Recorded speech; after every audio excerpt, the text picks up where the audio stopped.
noite, tá no ar aquela salada mista com tudo que você e eu gostamos. Passeios por lugares cheios de boas histórias e pratos deliciosos. Personagens anônimos e famosos que escrevem a história da gastronomia de um jeito bem particular e receitas simples para incrementar o seu jantar a sós ou aquele almoço de domingo para a família toda. É o Papo com Sabor, a revista semanal com o melhor do canal Sabor e Arte para a gente ver ou rever juntos aqui na Band.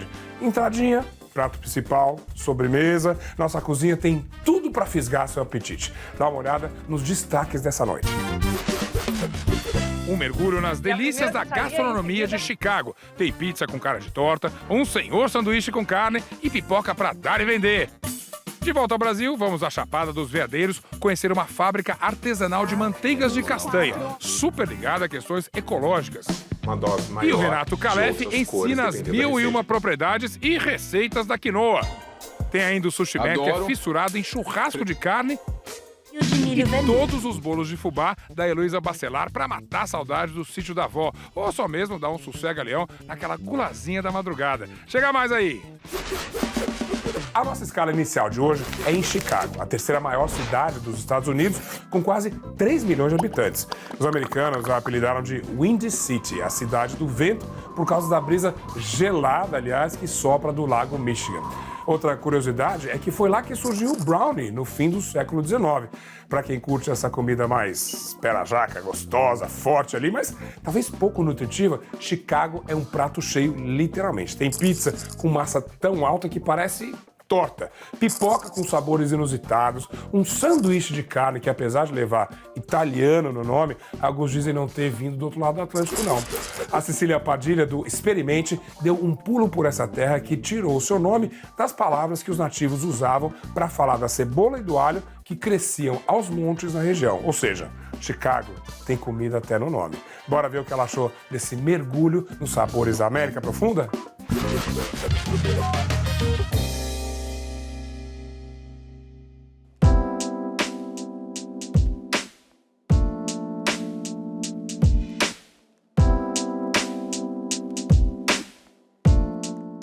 Vocês já ouviram falar de Deep Dish Pizza?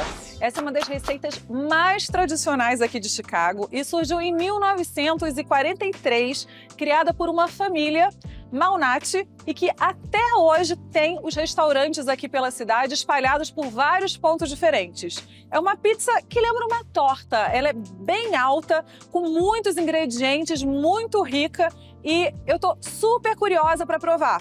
Vamos lá?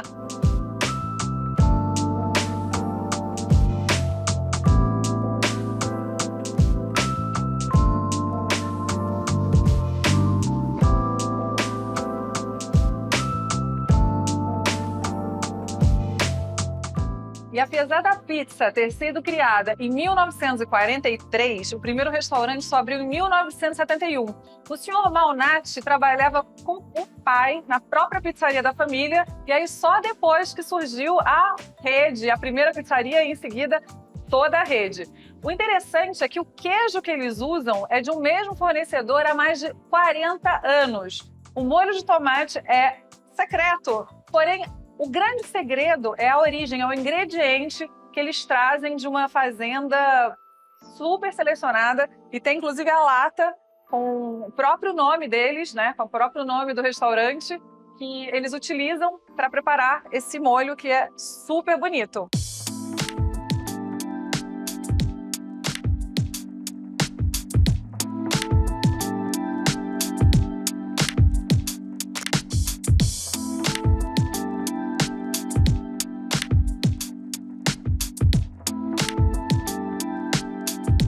Chegou aqui, tá com a cara ótima. O queijo, olha o queijo.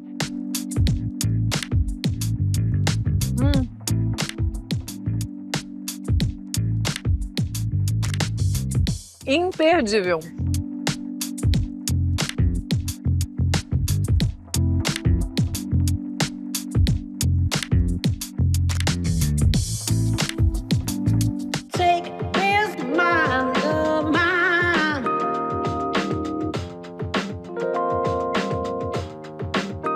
E pipoca.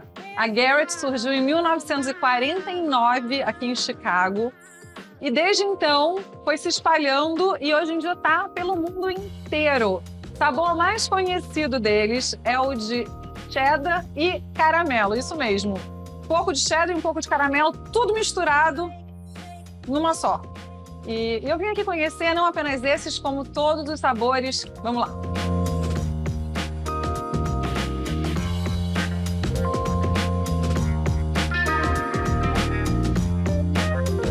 Essa aqui é a que mistura caramelo e cheddar. E elas vêm juntas. Sabor totalmente diferente de toda a pipoca que eu já provei, porque salgado com doce, um queijo, muito boa, deliciosa.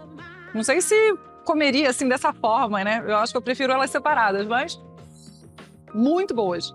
Essa aqui é de caramelo com nozes pecan.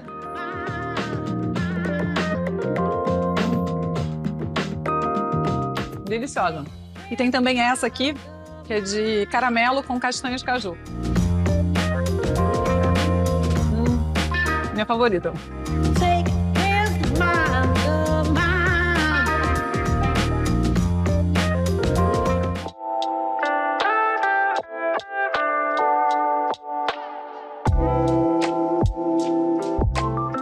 E outra tradição gastronômica aqui de Chicago é o sanduíche italiano, que lembra muito o nosso sanduíche de carne louca, né, tipo de São Paulo, feito com carne, que foi criado em 1917 pelo avô do Chris.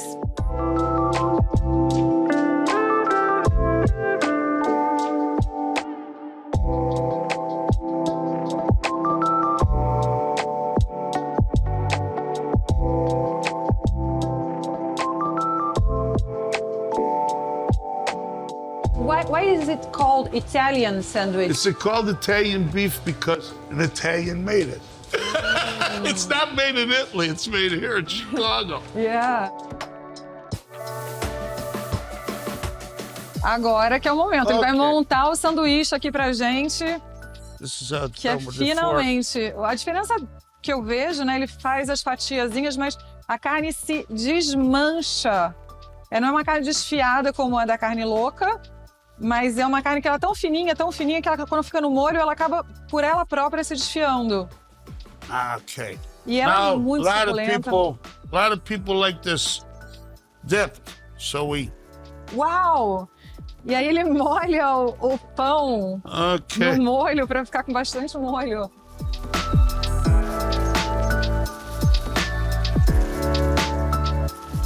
E agora ele vai ensinar como se come esse sanduíche, porque ele mergulhou o pão no molho. Então tem uma técnica para poder...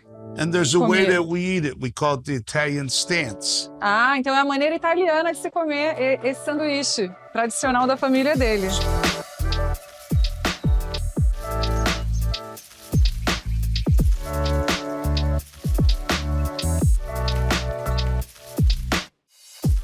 É aquele sanduíche pra gente se lambuzar. Ele já falou pra eu tomar cuidado aqui com a minha roupa, porque é pra molhar e sujar a mão toda e se lambuzar toda. Vamos lá. E aí com a mão mesmo, não é com guardanapo. E aí a gente segura aqui, ó. Vai na fé. Eita, tá caindo.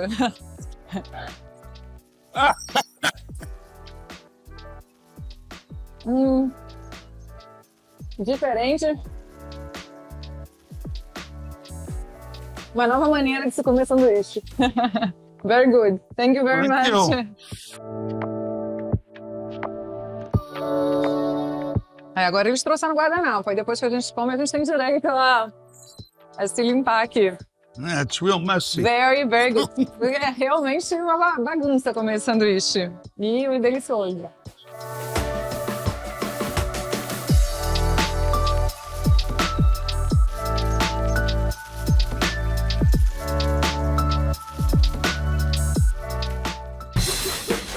A gente sempre associa a cozinha americana à tranqueira ali, né? Aquelas comidas que tem lá o seu sabor, mas são pouco saudáveis e bem calóricas, né?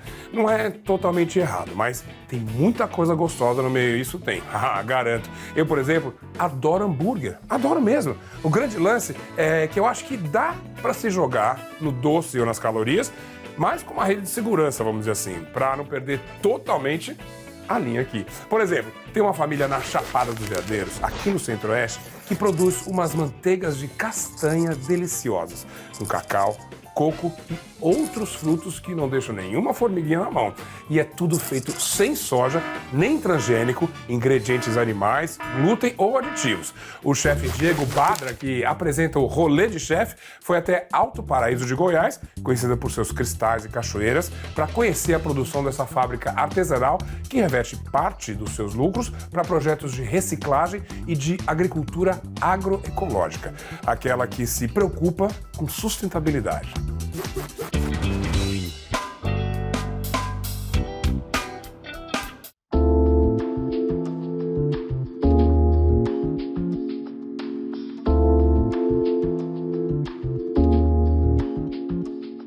Fala galera, chegamos aqui na Bioporã, tô aqui com a Lívia, com o Thiago. Valeu galera, obrigadão aí por receber. Galera, esse lugar é sensacional, o produto deles é maravilhoso. Tem uma história riquíssima que a gente vai contar um pouco pra vocês. E aí vamos lá, por que Bioporã? Contem pra mim. Bioporã veio de uma palavra em origem guarani. E bio é vida e porã é beleza. Que legal. Então tem vida e tem beleza. Show de bola. Alimento lindo, alimento vivo. E tem quanto tempo o projeto? Lançamos em 2013, então esse ano vamos completar 9 anos. E temos muito orgulho de sermos pioneiros aí nesse segmento de nut butters veganas, né, minimamente processadas aqui no país. Que massa. A base começou com a manteiga de castanha, o creme de castanha, gordura de castanha. Isso, começou com as manteigas de castanhas. A gente foi os primeiros a produzir a manteiga de coco aqui no Brasil. Legal. Um país que tem essa abundância de coco e não se fazia a manteiga de coco aqui ainda, que é diferente do óleo de coco. Sim. A gente começou assim, bem artesanal, na cozinha de casa, pequeno, vocês vão conhecer os moinhos. A gente começou com um moinho pequeno, hoje a gente já está com 6 maiores. Então eu queria que vocês mostrassem para mim alguns dos produtos preferidos, tanto de vocês quanto também os que têm mais saído, os carros-chefes aí. Caramelo da Caatinga. Esse aqui é o nosso último lançamento do ano passado. É um creme de castanha de caju. A base é um creme de castanha de caju, um toque de mascavo e o coco licuri. Crocante ele tem. É uma farofa dele, dá uma crocância. Um dos nossos campeões de venda é a mostarda rústica. O diferencial dela é que a base dela é um creme de castanha de caju. A mostarda, vocês usam ela em grão, do zero? A mostarda que o processo da mostarda também é a sementinha moída em moinhos de pedra, Que né? legal. Então a gente moe a semente de mostarda com a castanha. Incrível, porque a castanha dá um adocicado, né? Nem precisa fazer aquele molho de mostarda com melado, claro, é possível fazer, mas ela já dá esse adocicado que quebra. Nossa, o que mais? Eu acho legal destacar esses aqui, né, com ingredientes do nosso cerrado. Esse tahine aqui, tahine negro, com gergelim quilombola. E o nosso cacau baru, creme de cacau. De baru com cacau. Com o cacau, é. Cacau 100% a barra, né? integral, que é o nibs moído, só que a gente já adianta um processo, né? Em vez de jogar o nibs ali no moinho com a castanha, que chocolate é diferente, né? Em vez de 8, a gente ia demorar 24 horas. Então a gente já bota o nibs moído junto com a castanha.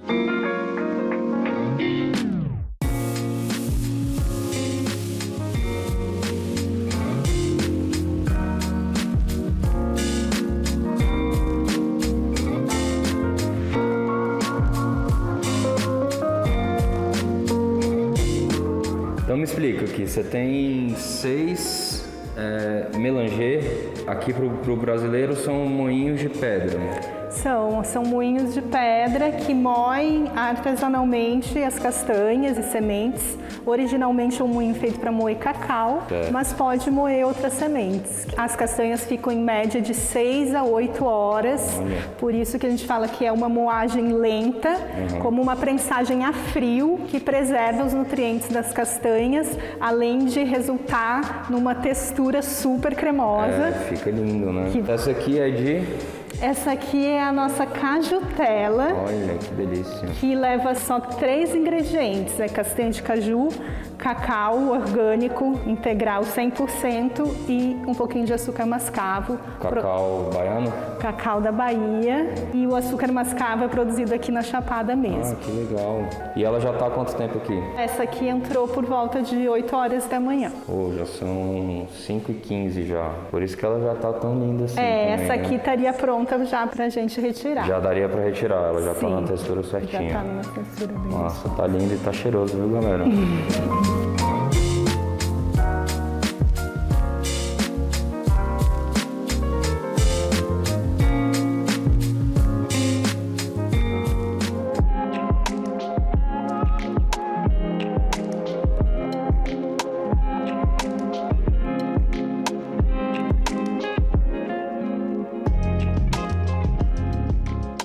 Então, finalizando, galera, nosso rolê na Bioporã, a gente tá fazendo aqui um toast, uma torradinha com cogumelo, capuchinha que a gente colheu aqui na horta da Vila Annapurna. E aí vamos temperar o nosso rolê todo aqui com 2 pastinhas lá da Bioporã, 2 cremes da Bioporã. Um creme de castanha de caju com ervas e a mostardinha, que a Lívia falou que é muito top. Então a gente vai temperar o nosso toast aqui com esses 2 creminhos, cogu feito aqui na brasinha, que a gente aproveitou a brasa da fogueira. E é isso, vamos lá?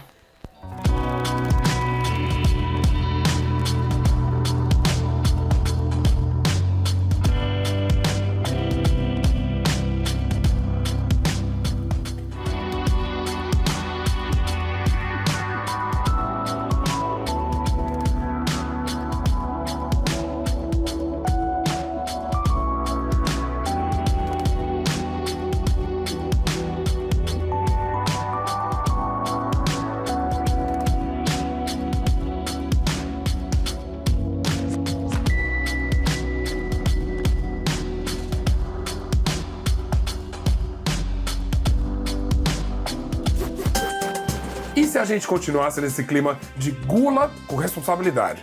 Tá, se eu falar em quinoa e gula, você vai me chamar de maluco assim. Afinal, a semente adorada pelos marombeiros e gurus da dieta não orna assim muito com a refeição pé na jaca. Ou vai lá com a ideia de um açucarzinho da felicidade. Eis que entra em cena o chefe Renato Calef do programa O Alimento Perfeito. Com esse cereal de origem andina e rico em proteínas, o cara vai fazer mágica. Olha um teaser do cardápio que ele vai ensinar pra gente. Salada é pedida? Tem uma com atum e maionese de wasabi. É prato principal que te falta? Então vem descobrir o truque que o Calef faz com queijo de cabra, figo, pesto de hortelã e castanhas. Ah, é o seu lado formiguinha que tá on? Então quinoa doce com tâmaras, tá bom pra você?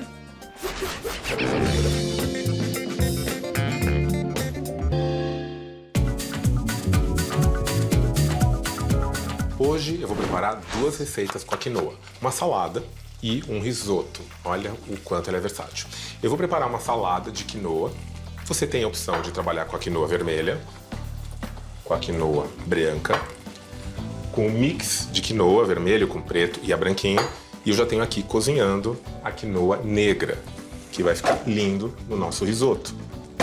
Assim como muitos cereais e leguminosas, ela solta uma certa espuma. São fatores antinutricionais, a gente tem que retirar, porque muitas vezes pode, inclusive, amargar a receita. Não sei se você já provou alguma receita com quinoa, sobretudo a farinha de quinoa, pode ter um residual amargo. Então, durante o cozimento, a gente tira aquela espuma que vai se formando. É uma estratégia muito eficiente. E eu vou cozinhar, eu já tenho a negra cozinhando, eu vou cozinhar a mix e você pode equilibrar colocando uma dose maior de outras cores, dependendo da receita que você quiser fazer.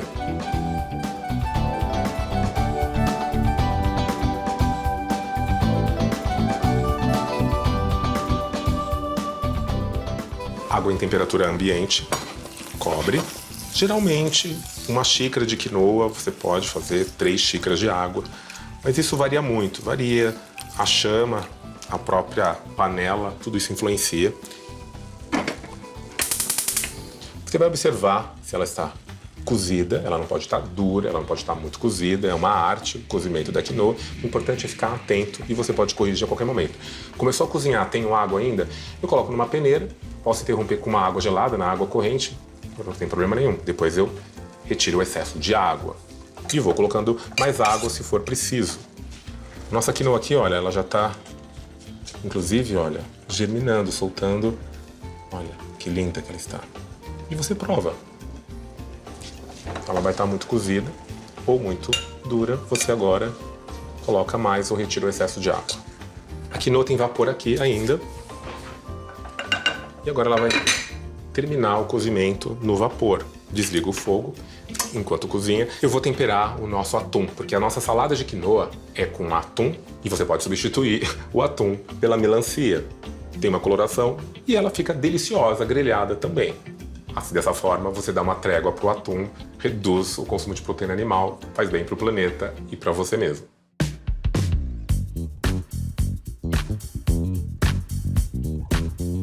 Quando você for servir a melancia, seja no suco, não importa, sirva com a semente, porque a semente da melancia é comestível, riquíssima em zinco, ajuda no sistema imunológico. Então, para que jogar fora a semente, não é verdade? Vamos ao nosso atum.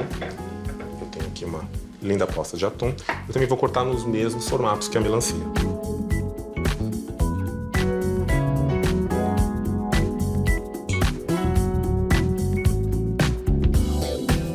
Eu vou temperar o nosso atum e nossa melancia com sal de ervas.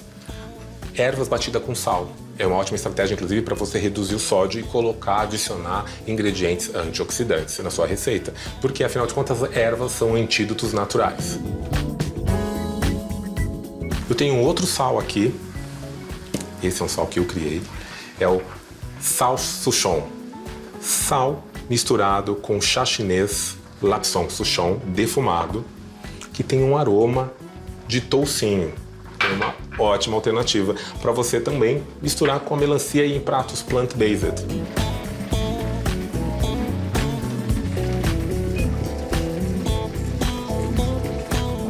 Semente de coentro,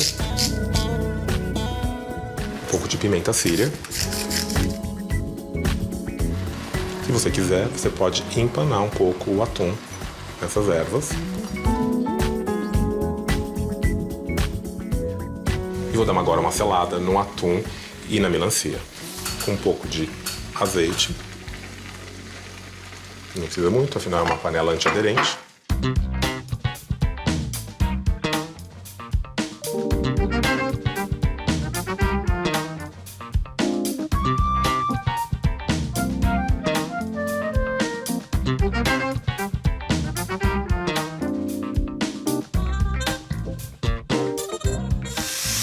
Eu quero o atum mal passado, evidentemente.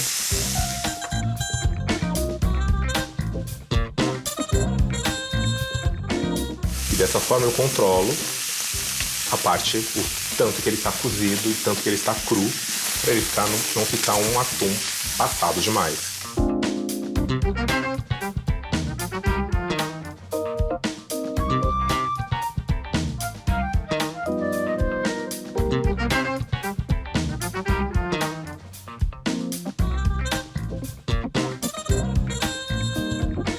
Perceba que a quinoa, ela está uma parte cozida e uma parte crua, então eu tenho que aguardar ainda. Não coloquei muita água, só um pouco, para terminar essa cocção.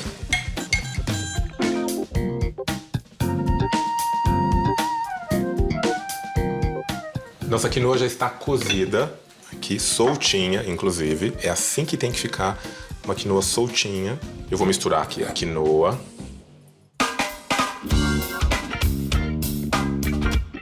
Pode ser em partes iguais.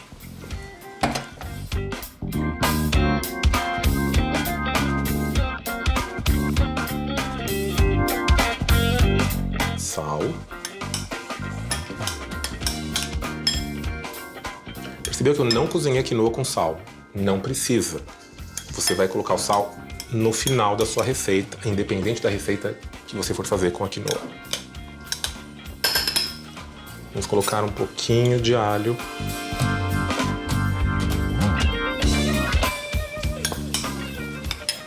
Vou adicionar um punhado de coentro picado.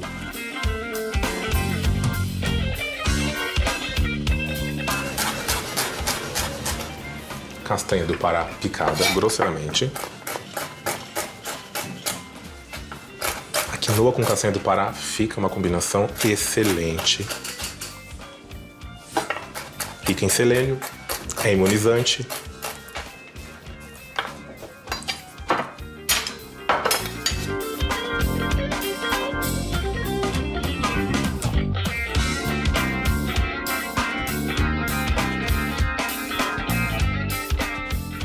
Uma pitada de azeite.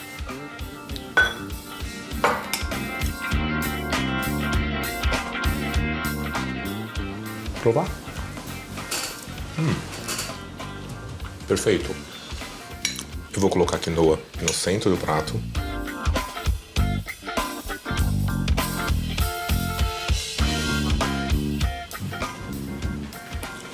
Pronto. Vamos ajustar ao redor tanto o atum quanto a melancia.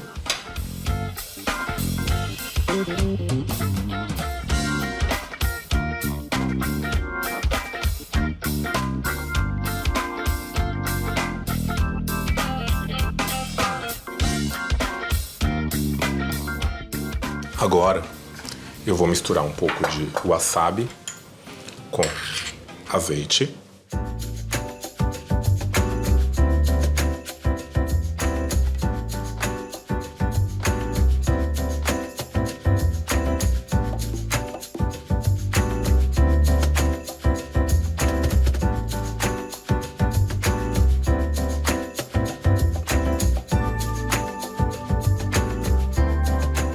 Agora eu vou bater no liquidificador.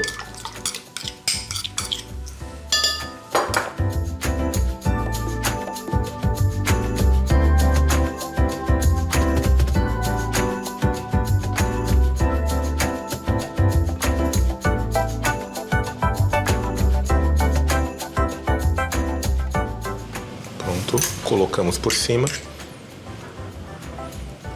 do atum e da melancia. Só por cima deles, não precisa ser por cima da quinoa. Vai dar aquele picante delicioso. Vamos decorar com brotinhos.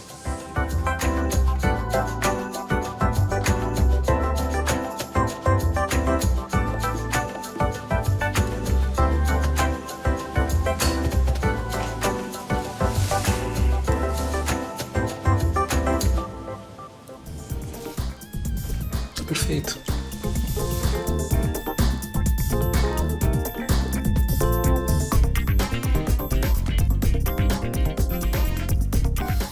Próxima receita, risoto de quinoa com queijo de cabra, figo, mel e pinole. Hortelã, porque hortelã combina com todos esses ingredientes. Eu vou começar tostando o nosso pinole.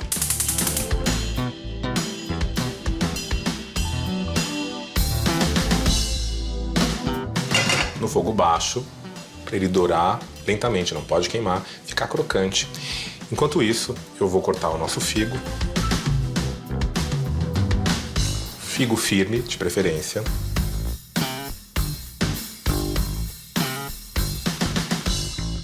Nós vamos dar uma grelhadinha, uma esquentada no figo.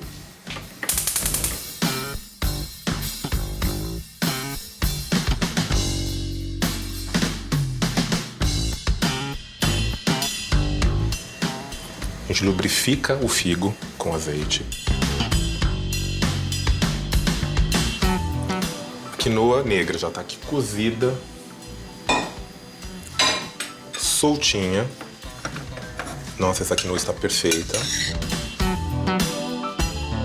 O hortelã eu vou bater no liquidificador, fazer um pesto rápido de hortelã com azeite.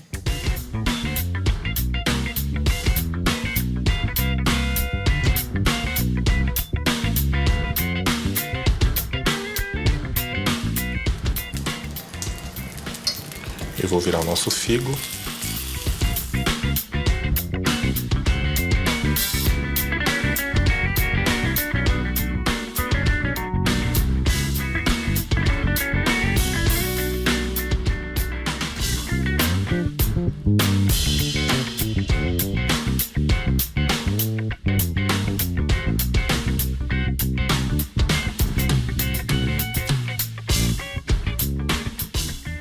Vou continuar aqui com o nosso pesto de hortelã.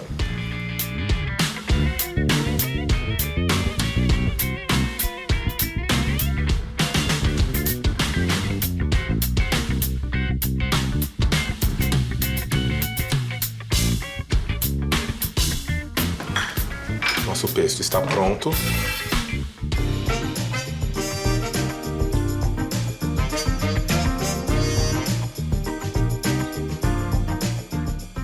Guarde esse pesto num pote de vidro na geladeira. Aos pouquinhos você vai utilizando em várias receitas. Ele com pão com torrada, como molho de salada.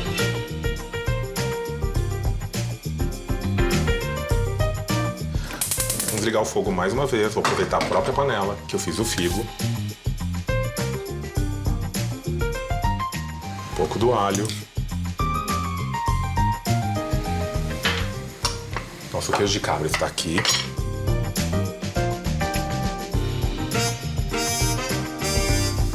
Você pode pegar com um garfo e amassar o queijo de cabra.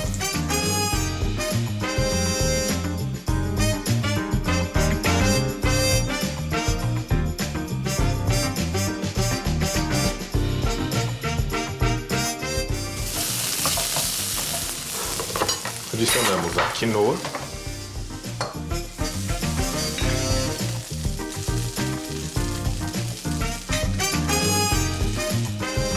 Vamos adicionar agora o queijo de cabra.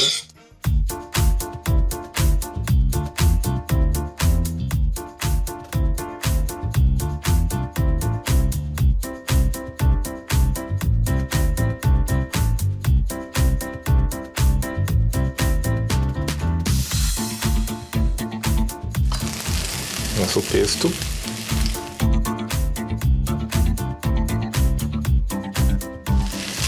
Sal.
Esse risoto é um dos meus prediletos. Ele é perfeito.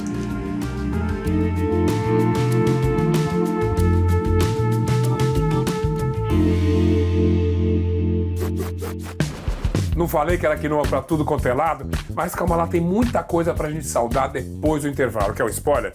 O churrasco de um dos maiores sushimans do Brasil, Jun Sakamoto. Não sai daí.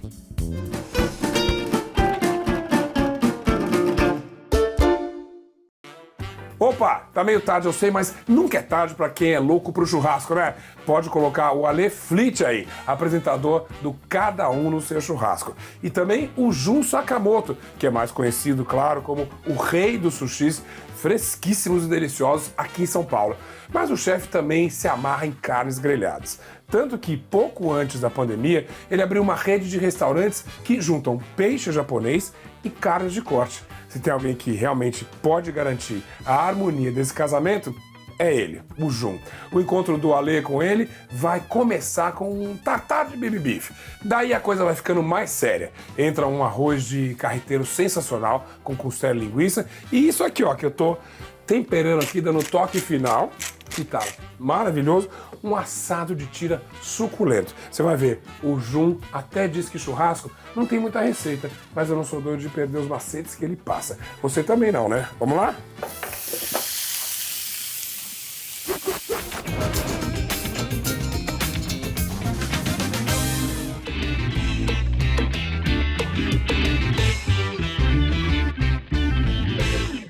Bom, John, eu tenho um desafio pra você. Eu trouxe esse baby beef. O que nós vamos fazer com isso, hein? Bom, eu já tô preparado para colocar carnes na grelha. Então esse daqui eu vou fazer do jeito que eu faço os peixes. Vou fazer cru. Oba! Tartar de baby beef. Já Pode comi ser? teu tartar de atum, já comi tartar de salmão, agora eu vou comer um tartar de baby beef. Exatamente. Olha que linda essas facas, hein? Ah, personalizadas.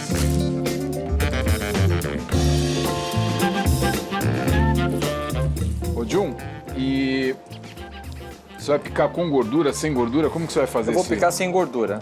Tá? Eu acho que a gordura gostosa é quando ela é grelhada, tá? Ou quando ela é entremeada.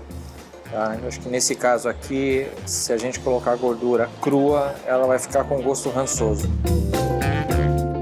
Tá bonito. Tá bonito, tá bonito. Bom, tudo isso daqui é muito pra gente, tá? Então vou fazer só metade. Tirar essas fibras aqui.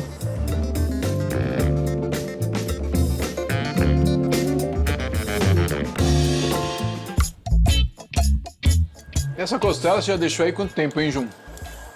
Cara, essa costela já tá um bom tempo, tá aí pelo menos 1 hora ela tá aí. Você já tinha feito alguma coisa nela? Porque ela já tá bem cozida, né? Ela já veio cozida, tá? Eu só tô esquentando ela, dando essa finalizada, que depois eu vou jogar ela pra dentro do meu arroz carreteiro. Eu acho que todo mundo vai comer bem hoje, viu, Jun? Eu espero que sim. Eu nunca comi mal com você fazendo. Até quando eu tava com medo, eu comi bem.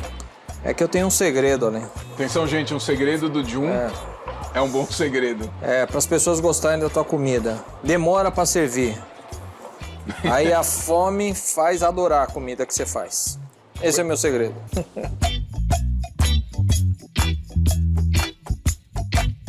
Aqui no Cada Um no Seu Churrasco, a gente não esconde equipe, a gente quer que vocês façam parte disso daqui, viu? A nossa equipe de gravação 100% feminina. E Manu, ouvi falar que você tá com fome, tua máscara já tá começando a ficar úmida, tá olhando a gente preparar. Pra onde você tá mandando isso, hein? Tá tudo indo pro Instagram do Saborearte. Aê! Aê! Você põe um azeitezinho já? Coloquei um azeitezinho porque isso ajuda a cortar a carne. A carne ela vai grudando na faca, entendeu? E ela vai ficando pegajosa. Desse jeito ela escorrega melhor. E você consegue... Mais uma dica, hein, gente? Pra quem entender, ele tá fazendo o tartar picadinho na ponta de faca, ele colocou azeite, deu uma aglutinada aí. Boa técnica, hein?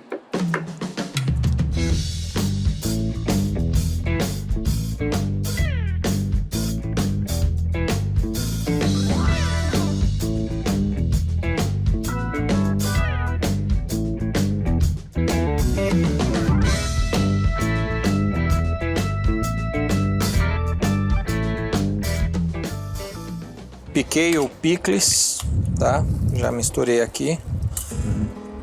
Vou colocar um pouquinho de cebola também. Você pôs mostarda também, né? Coloquei mostarda. Vou colocar um pouquinho de alcaparras. Usou mais ou menos, sei lá, ó, 2 dedinhos só. Um vidro de 100 gramas. Eu tô fazendo relativamente a olho, tá? Não tô seguindo uma receita. Não tem muito receita, né, João? Não tem, eu também acho que não, viu? Você faz, Você faltou sabe sal, que- você coloca. É exatamente isso. Você sabe que um dos propósitos é justamente do Cada Um com o Seu Churrasco, não é dar regra, falar, não, porque eu faço isso, porque eu faço aquilo, porque justamente a gente vê o que cada um faz, né? A forma que cada um trata o seu churrasco. Porque eu não vejo certo e errado no churrasco, né? Cada um tem o seu e eu acho que essa é a magia, né? Imprime sua personalidade. Claro, e eu acho que isso que é o gostoso, né? De você ir curtindo e estar entre os amigos e com a licença poética do erro, né? De você falar, faltou isso, faltou aquilo, agora eu vou pôr um pouco mais de sal.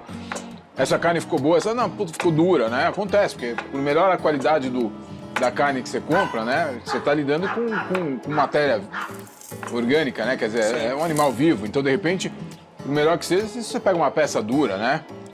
Um pouquinho de molho inglês. Eu já vou me adiantar aqui, ó. Eu sei que você vai querer uma pimentinha do reino. Pimentinha do reino. Um salzinho também por aqui. Se você vê ali, ó, você tá vendo que ele ainda tá com um aspecto meio seco, né? Uhum. Vai ver na hora que a gente colocar a gema.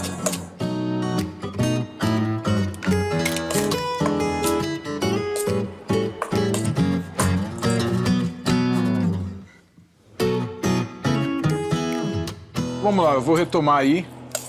Se alguém esqueceu ou perdeu alguma coisa, nós temos a carne, cebola, picles, alcaparra, mostarda, molho inglês, sal, pimenta do reino e sal. E azeite. E o azeite, é. Ah, e a gema do ovo. É a gema do ovo.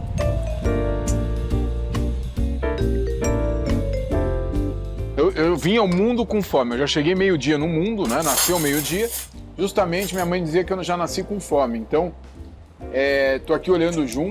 Ele conseguiu a técnica dele de me deixar com fome, mesmo eu já tendo comido queijo, batatinha, pistache.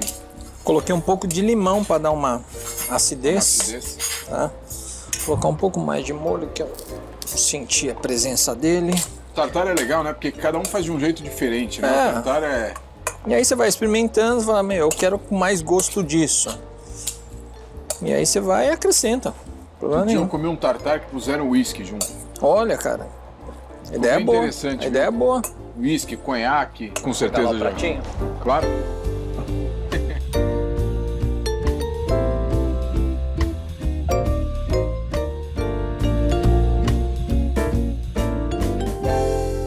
É um frufruzinho. Olha só, você de casa ficou com fome? Porque eu tô morrendo de fome.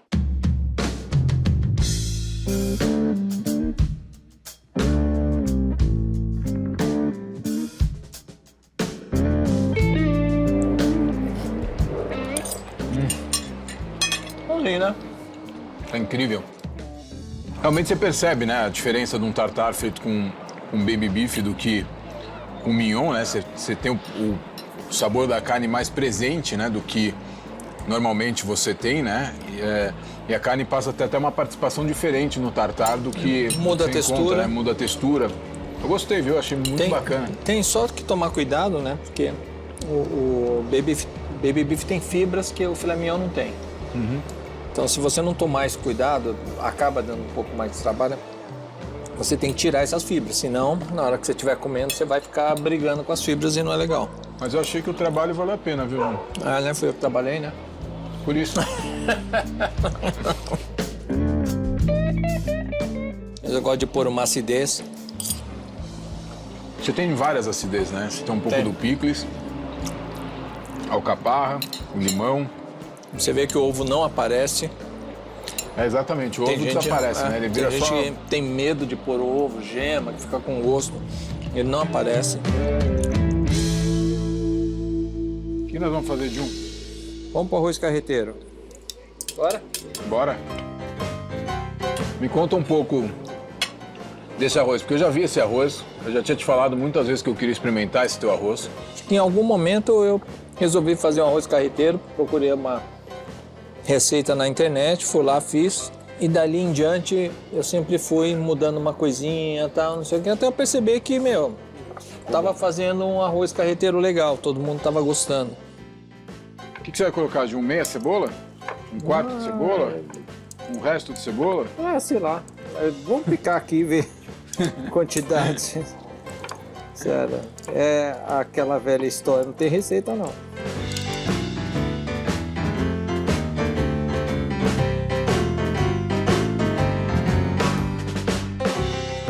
Vou colocar esse daqui num prato. Daqui, olha, a gente vai usar tanto para cozinhar o arroz, tá? E uma parte dele eu vou fazer um vinagrete. Que gostoso. Entendeu? Eu gosto de jogar um vinagrete em cima do arroz carreteiro. Tá. Dá um frescor no arroz. Eu vi aqui que você colocou no fogo? A linguicinha no fogo aqui na panela. Isso. Você não colocou nada, você colocou a linguiça fatiadinha, né? A própria gordura dela vai dourar ela. Olha, eu tô cortando aqui o bacon grosseiramente, tá? Não tô picando muito não, porque no arroz eu quero que ela apareça. Quando você pica demais, ela meio que desaparece, tá? Esse não é um bacon defumado, você pode usar um bacon defumado se você quiser. Sabe que eu vou fazer mais uma sacanagem aqui com a sua linguicinha, viu? Tá pingando uma gordurinha da costela. Eu acho que eu vou aproveitar essa gordurinha dentro da panela, viu? Isso é bom. Acho que esse bacon também dá para jogar aqui, viu?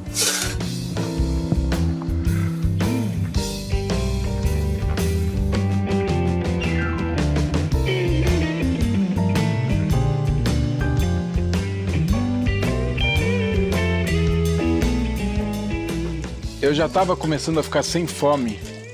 Depois do tartar, o queijinho. Agora o cheiro disso daqui tá assim impressionante. Então me conta um pouco, John, o que você colocou aí? Aqui tem 4 copos de água e 3 colheres de molho roti.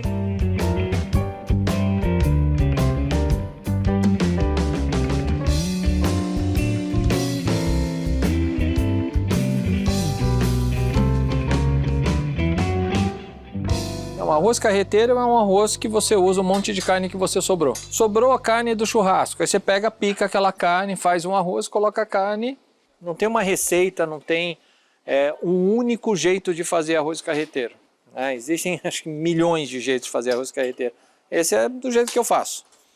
Eu gosto de incrementar o sabor do arroz com caldo e não com apenas na água. Vou lavar a mãozinha, John. Já volto. Porque eu acabei fazendo trabalho sujo no seu lugar, viu? Alguém tem que fazer, né?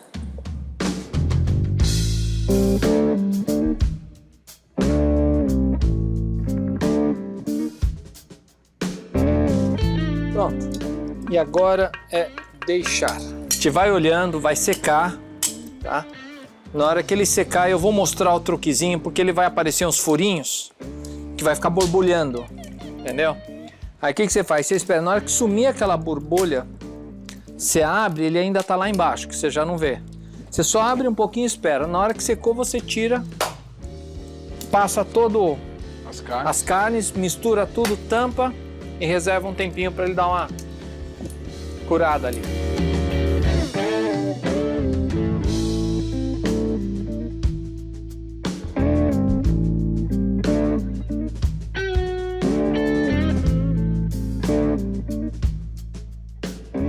Ali eu vou dar um toque pessoal meu, tá? Que eu adoro desse jeito. Aqui você pôs o azeite, o limão, tomate e cebola. Tá? Tomate aí e cebola, isso. Vou colocar o salzinho depois para não ficar murchando muito o tomate. E vou colocar... Coentro. Coentro. Ah, isso. Tá? Eu gosto de coentro. Então vou colocar... Eu gosto muito de fazer vinagrete com coentro, sabia? Cara, eu também gosto. Mais que salsinha. Você sabe que eu gosto de fazer um pesto de coentro que eu faço com castanha de caju, alho, limão e tal, e como com carne. Fica um espetáculo, viu? Que delícia. Esse você me convida. Esse é a próxima vez que eu for fazer. Eu vou trabalhar e você vai ficar sentado. Maravilha. Você quer picar a costela para colocar aqui junto com as outras carnes? Bora.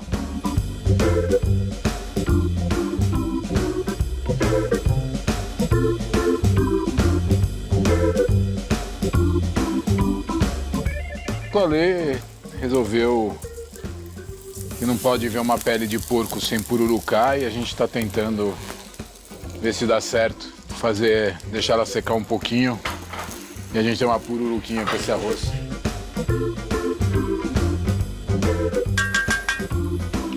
Bem molhado ainda. Pelo menos é mais fresquinho, né, fazer sushi, né? É. Aqui pra dentro você me ajuda? Você pega a panela? A panela tá quente?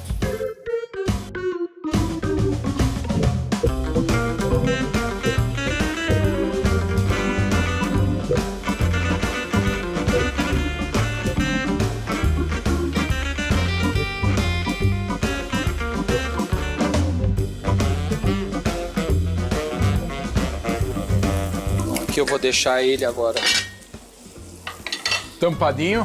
Como tá essa carne, John? Ela tá espetacular, cara. Espetacular. Na altura certa, eu não gosto daqueles assados muito fininhos. Eu gosto de assado dessa altura.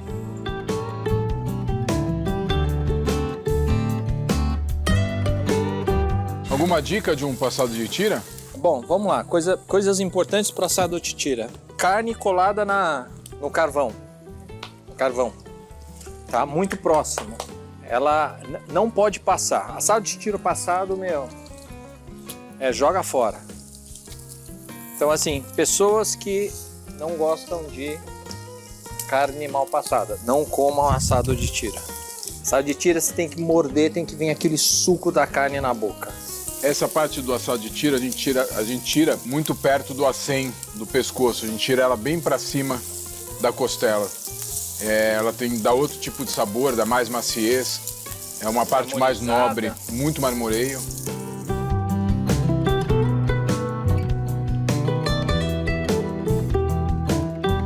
E como estamos, Jun? Vamos? Tô salivando já faz tempo.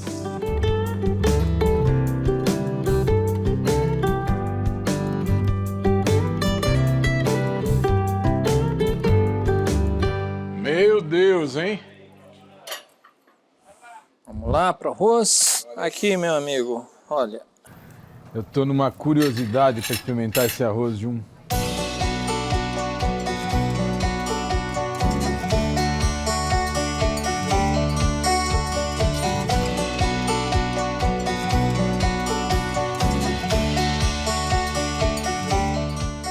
Bora comer.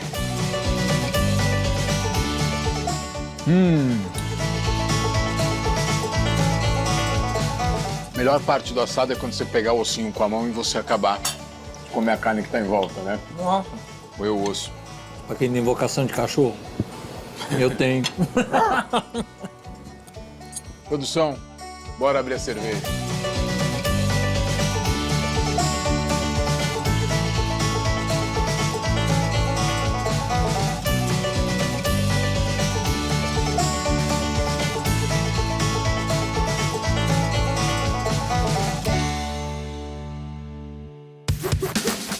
Adorei o conselho do João. Demore pra servir, vai fazer todo mundo adorar a sua comida.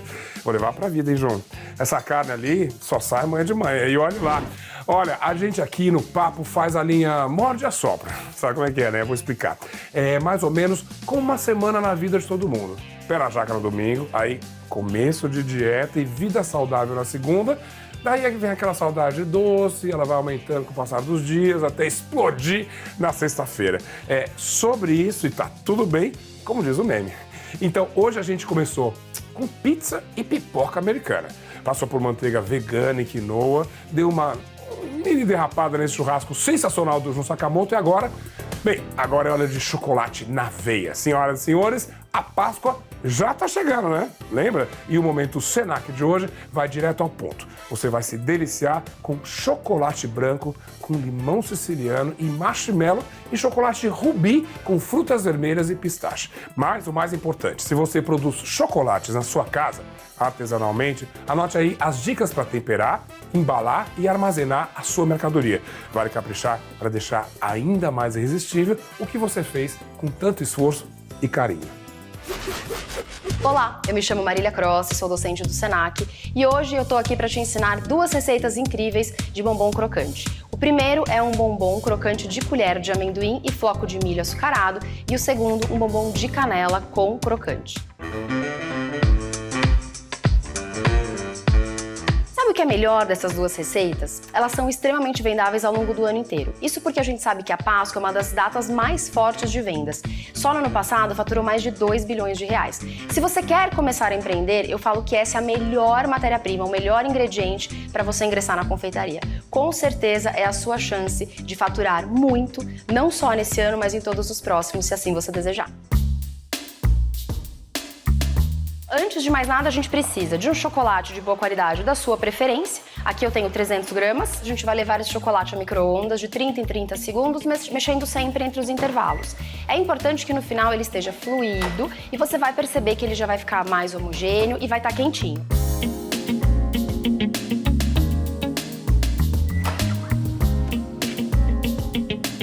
Na minha temperatura aqui do termômetro, ele tá a 42 graus e é hora da gente fazer o processo de temperagem, que a gente chama. É importante que ele caia a temperatura de forma rápida, por isso que a gente traz no mármore, porque ele é uma superfície geladinha e que de forma muito ágil ele vai fazer com que esse chocolate chegue de 40 graus, 42 até 27 graus, que é a nossa temperatura de trabalho.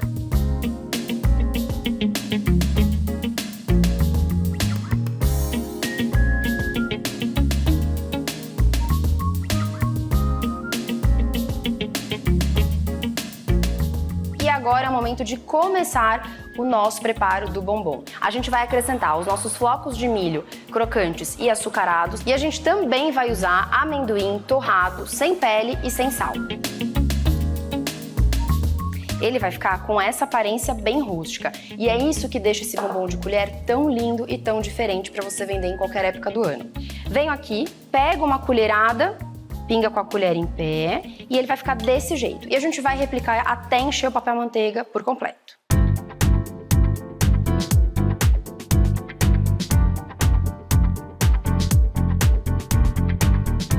Vai levar ele para a geladeira por aproximadamente uns 8 a 10 minutos ou até que ao toque ele esteja resistente e desenforme do papel.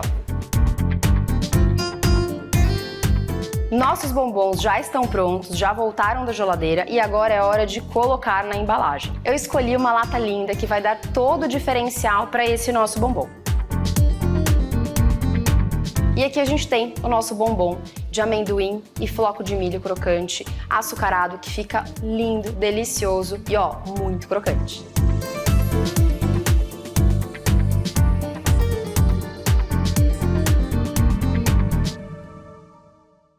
Chegou o momento do nosso bombom de chocolate branco com canela e crocante. Eu já tenho o chocolate branco derretido e temperado. Nesse momento, a gente vai colocar, então, o floco de arroz aqui no chocolate e você pode colocar de uma vez. Então, a gente vai misturar. Ele vai ficar com esse aspecto bem rústico e, na sequência, eu já acrescento a canela. Mistura feita, a gente vai colocar ele em uma forminha.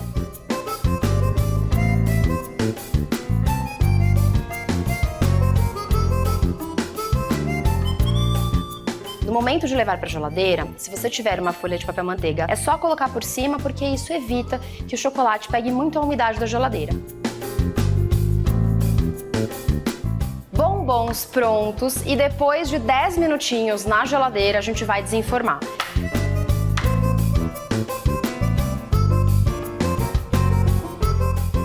Aqui eu trouxe algumas sugestões de forminhas para você.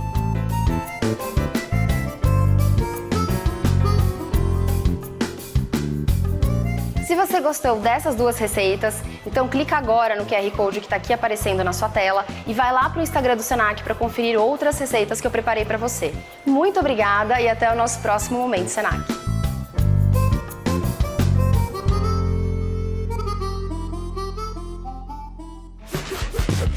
Olha, acho que hoje a glicose comprou uma cobertura na mente do roteirista. Depois do intervalo, tem bolo de fubá. Aliás, tem bolos de fubá de vários tipos. E o melhor, nas panelas e palavras da Heloísa Bacelar.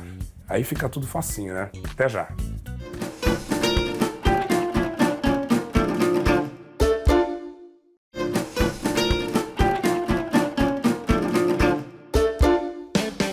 Que bom ter você de volta para a reta final do nosso papo. E nada melhor do que um bolo de fubá, um cafezinho, para dar combustível para uma boa conversa, né? A Heloísa Bacelar, do programa Na Cozinha da Elô, te garante o bolo e a prosa afetuosa. E de quebra, ensina sobre os vários tipos de fubá e umas incrementadas que a gente pode dar naquela receita antiga de vó, sabe, né? Tem bolo com goiabada, bolo com banana. É para começar o fim de semana com um sorriso de orelha a orelha.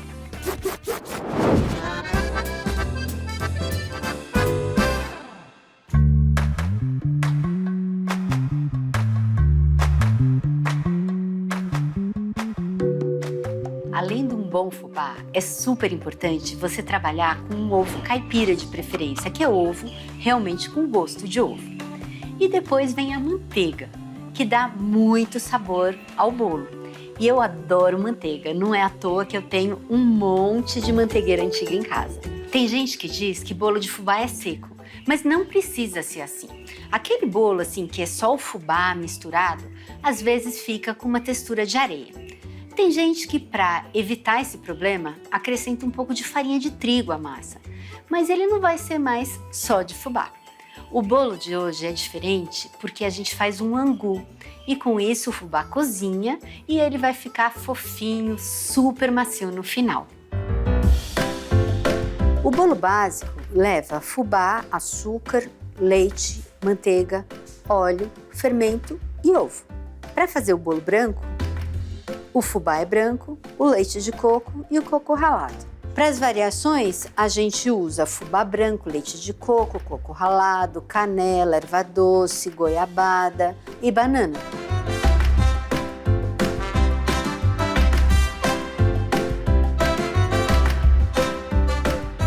Agora vai tudo para a panela. O fubá, o açúcar, uma colherzinha de sal, o leite,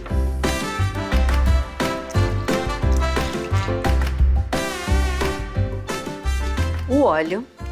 Ah, por que tem óleo? Porque tem manteiga?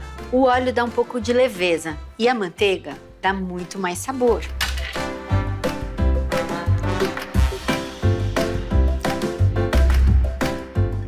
De ingrediente, nessa fase, é isso.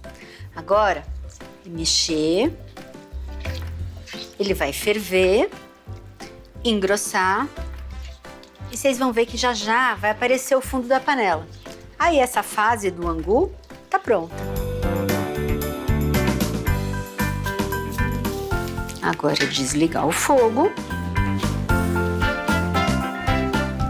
e tirar a panela.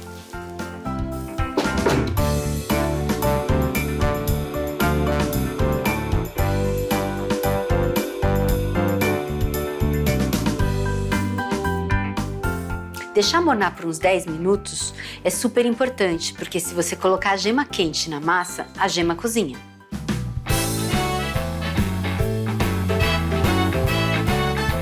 Para o bolo mármore, eu estou preparando um angu de fubá branco. Aqui foi o fubá branco, o açúcar, a colheradinha de sal, o leite de coco,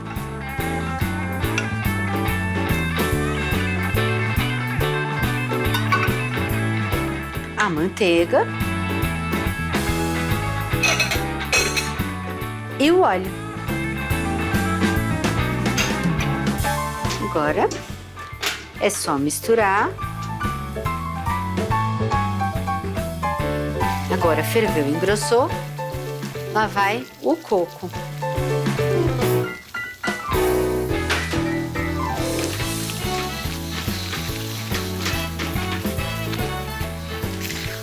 Tirar isso do fogo e passar para uma outra tigela para amornar.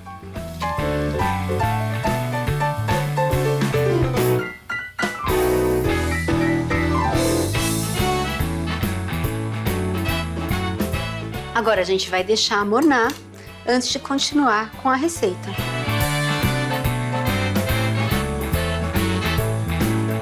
Agora a gente vai finalizar a massa. Primeiro passo, bater as claras em neve. É muito simples, você pode bater à mão, é claro, mas uma batedeira dá uma boa ajuda.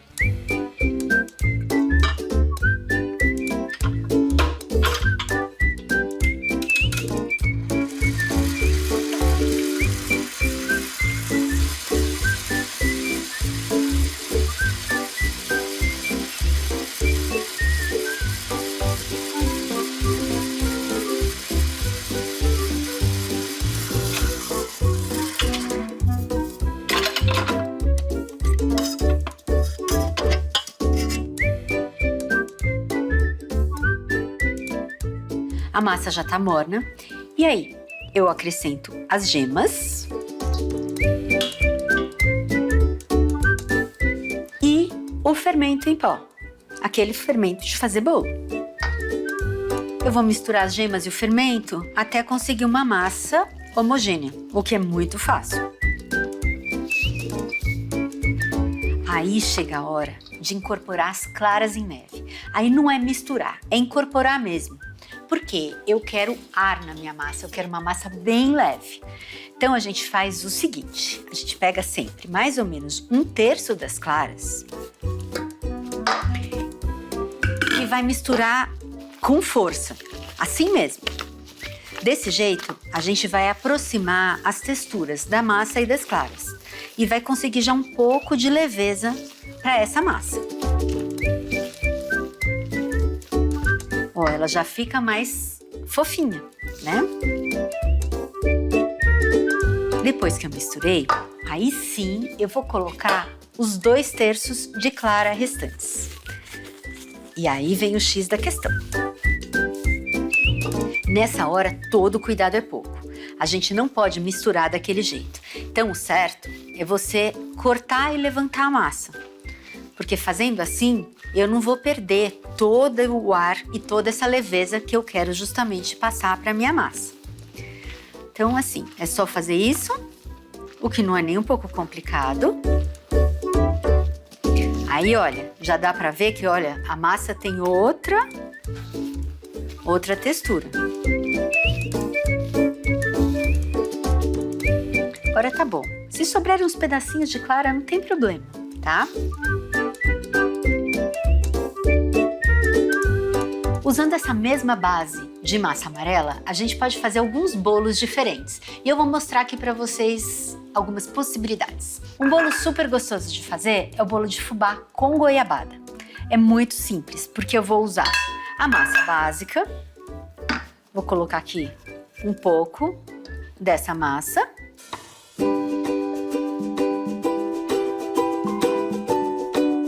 Uns cubinhos de goiabada polvilhados com fubá, porque eles são pesados. Se a gente não polvilha, eles vão lá pro fundo.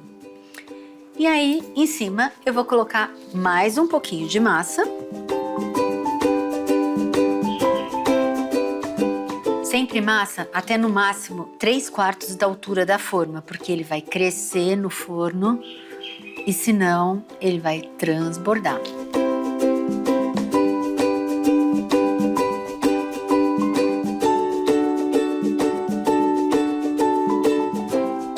Aí por cima dessa camada de massa eu vou acrescentar mais uns cubinhos.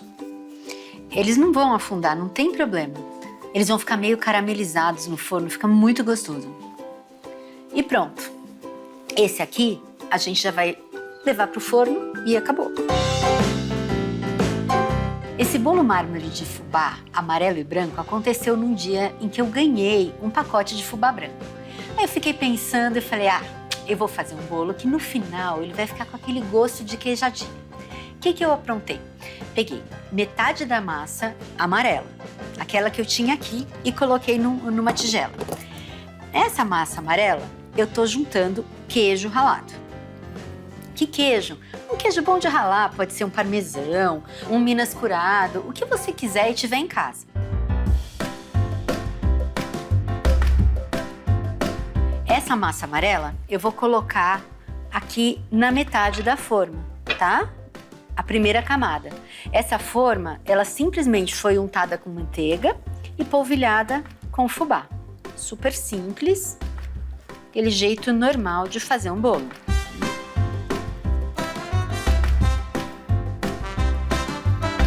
Aqui eu tô espalhando numa camada uniforme, tá?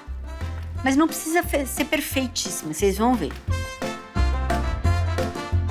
Aqui eu tenho a massa branca, aquele angu de fubá branco, as gemas de ovo caipira, por isso que ele tá ligeiramente amarelinho, as claras em neve e o fermento. Agora, eu tô colocando essa massa branca em cima da massa amarela. Exatamente como a gente faz um bolo mármore, bolo de baunilha com chocolate. É o mesmo princípio, só que é diferente.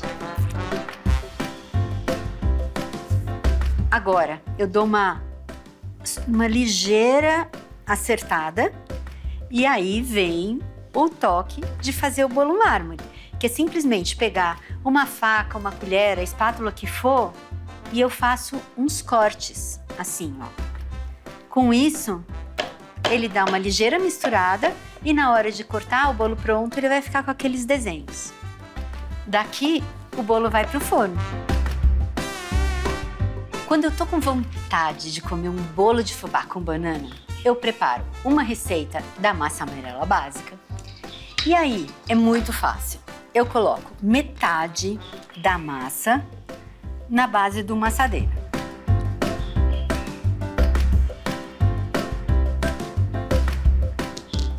Eu espalho isso aqui. Aí, por cima, eu vou fazer uma camada de banana. Aqui eu usei banana nanica, que é uma banana ótima para cozinhar, né? Mas a gente pode usar a banana que quiser e tiver por perto, né? Eu já fiz com banana prata, com banana ouro, com banana maçã ele fica meio sem graça, né? Mas funciona. Aqui eu vou espalhar as minhas bananas. Aqui tá em rodelinha, mas se você quiser, pode cortar meio na diagonal, pode fazer em fatia, você escolhe.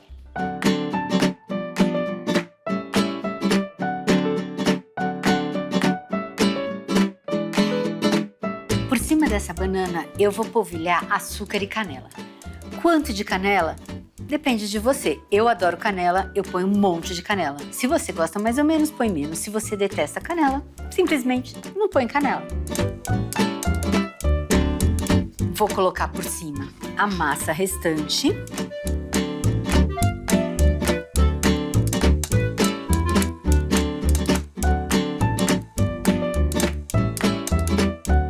Por cima da massa vai mais um tanto de banana. E pronto. Aí vai uma outra polvilhada de açúcar e canela. E agora o bolo vai pro forno. Quando o bolo tá pronto, aquele cheiro maravilhoso invade a casa. Ele fica bem dourado, firme, crescido. Ele dá uma soltadinha das laterais e, enfiando o palito, ele sai limpo. Nessa hora, com cuidado, é só tirar e deixar o bolo amornar antes de servir.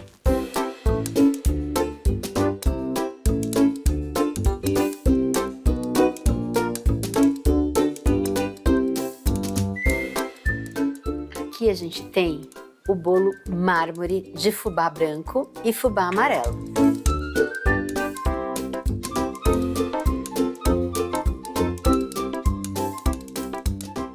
Olha que lindo que ele ficou.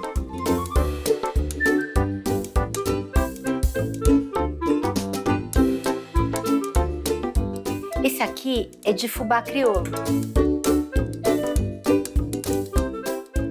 Eu fiz como se fosse um mármore, só que com as 3 cores.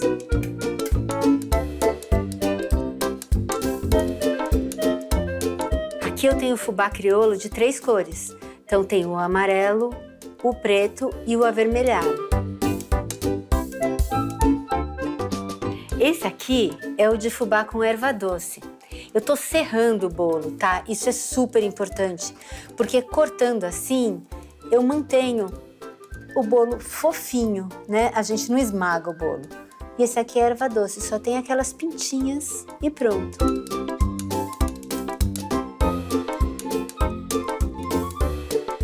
Esse é o de fubá com goiabada.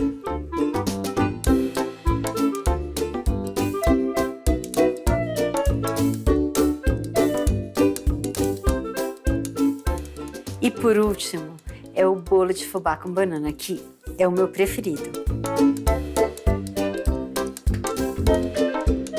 Esse é bolo para servir na própria assadeira, né?